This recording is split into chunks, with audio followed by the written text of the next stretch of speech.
Mirëmbrëma të nderuar zonja dhe zotrin, mirëmbrëma të dashur miq, ja ku po ritakojmë sërish së bashku, me mua Tirona Lili në kanalin ton Rrëfime Jete, për të sjellur pranë jush një rrëfim tepër të ndjerë, në fakt për të bërë një lidhje telefonike me një zonjë e cila do të tregon një moment të tmerrshëm, do të tregon një moment të trisht.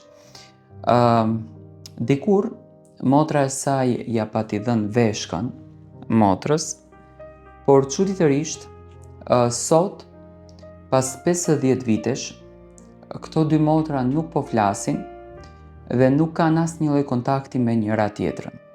Rrëfimin do ta tregon vetë ajo, domethënë historinë do ta tregon vetë ajo, momentin do t'i tregon vetë ajo.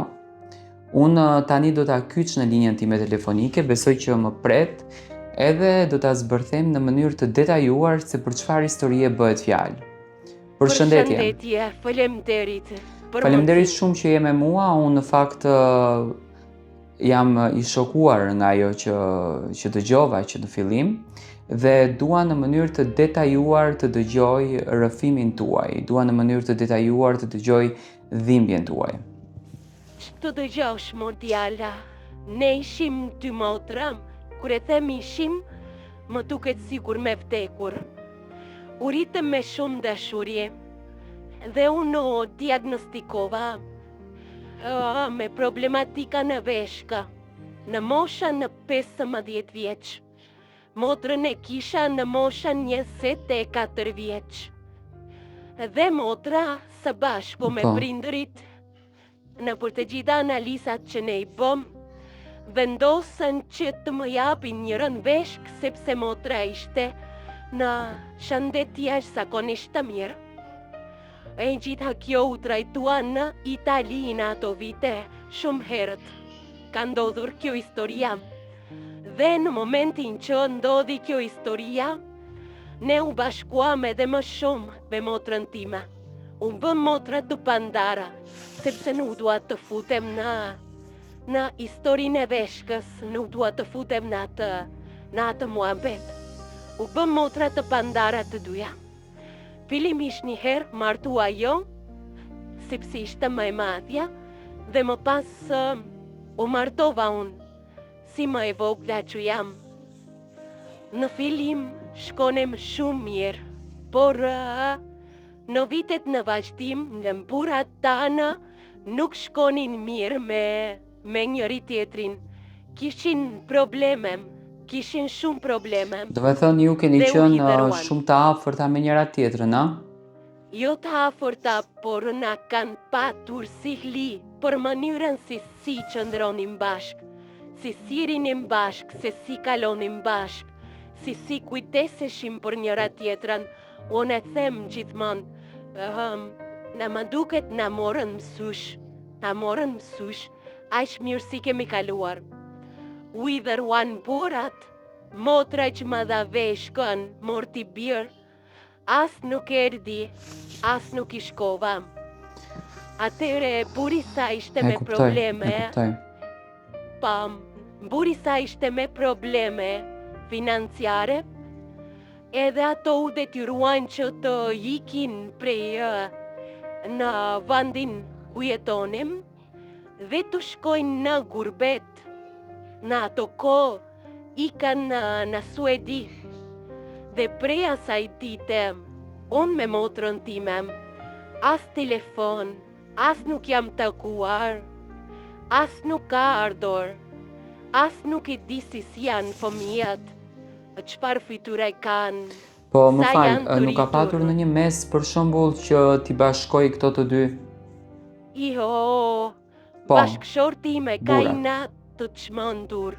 Ajo uren me shpirt, atë me shpirt e uren, dhe se bebi i kredsënkës të dy burave tanë, ka qenë një mbesë e jona e burit tim që nuk u martua për nipin e burit të motrës.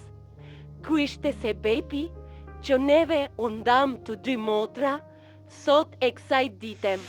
Unë jam në vitem, unë jam 74 vjeç dhe nuk e di, a e kam gjallë motrën time? Babi nëna uftiq nuk e takuan, vala uftiq nuk e takoi, kemi mbetur vetëm ne të dyja, që unë nuk kam njëri në Shqipëri, motra është atje, dhe nuk e di, dua vetëm ta di a është mirë, a qëndron mirë. Mua realisht më vjen shumë keq për këtë që po dëgjoj, domethënë është një trishtim, sepse jetojmë në një kohë ku njerëzit kanë humbur më respektin për njëri tjetrin, kanë humbur dashurinë për njëri tjetrin, kanë humbur këtë konsideratën në fund të ditës për njëri tjetrin, dhe jeta e tepërt luksoze, le ta themi kështu, që ka hyrë në përditshmërinë tonë, në jetën tonë, i ka nxjerr njerëzit nga vërtetësia, i ka nxjerr njerëzit përtej saj. Jo i kanë nxjerr, por janë çment, nuk njohin as motër, nuk njohin as fola. Te ne është kjo grindje kryinat. Mua më vjen shumë keq, sinqerisht jam shumë i shokuar nga rrëfimi juaj, por a do më thonit një diçka se çfarë do kishit dashur që nëse motra juaj ju dëgjonte apo do ta kuptonte që nëpërmjet këtij rrëfimi jeni ju, çfarë do të kishit dashur që t'i thoni? Çfarë mesazhi do kishit dashur të transmetoni tek ajo? Mesazh. Vetëm dua t'i them që inshallah të jetë mirë, të jetë në shëndet të mirë, të jetë e lumtur, të jetë mirë me fëmijët, por le të interesohet pak se ka një motër, se kemi mbetur vetë të dyja, le ta kuptojnë që babi ka vdek, mami ka vdek, vllau ka vdek, është me vite është humbur, nuk është sot e dje.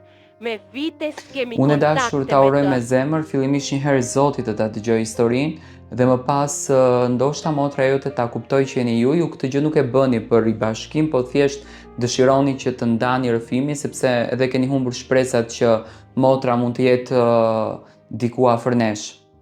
Jam shumë e mërzitur në këtë. Të lutem, e meriton. Unë tani do të shkëpus linjën, e pra të dashur miq, ishte kjo rrëfimi që ju dëgjuat, domethënë bëhet fjalë për një grua e cila dikur ka marrë veshkën e motrës së saj, por sot ato të dyja janë kthyer në armiqe në një farë mënyre, sepse motrat unë e them që kur nuk armiqësohen, për hatër të bashkëshortëve të tyre, pasi që ato të dy nuk kanë patur dhe nuk kanë gjetur gjuhën e përbashkët në jetë. Dhe këto dy motra sot nuk flasin me njëra tjetrën. Mesazhi im është ky, që pa marrë parasysh sido që të vijë jeta, unë e këshilloj atë zonjë që gjaku ujë nuk bëhet dhe duhet me patjetër që të respektoj atë trungun, atë pemën të saj familjare.